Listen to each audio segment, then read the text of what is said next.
Hi అండి, అందరికీ నమస్తే. వెల్కమ్ అండి. Welcome back to my channel CMOS life style. ఈరోజు వీడియోలో హోమ్మేడ్ గరం మసాలా పౌడర్ ఎలా చేసుకోవాలో చేసి చూపిస్తానండి. దానికి కావాల్సిన ఇంగ్రీడియంట్స్: ఒక కప్పు ధనియాలు చక్కగా సిమ్లో పెట్టుకొని ఫ్రై చేసుకోవాలి.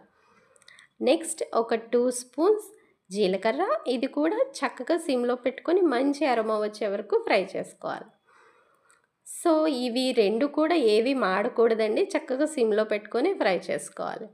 ఇది వెజ్ కర్రీస్‌లోకి, నాన్ వెజ్ కర్రీస్‌లోకి రెండిట్లోకి చాలా బావుంటుంది. ట్రై చేసి చూడండి. అలాగే నెక్స్ట్ ఒక 2 ఇంచుల దాల్చిన చెక్క, ఒక 2 స్పూన్స్ లవంగ మొగ్గలు, ఒక స్టార్ పువ్వు, 4 ఇలాచి, ఇవి కూడా చక్కగా సిమ్‌లో పెట్టుకొని మంచి అరోమా వచ్చే వరకు ఫ్రై చేసుకోవాలి.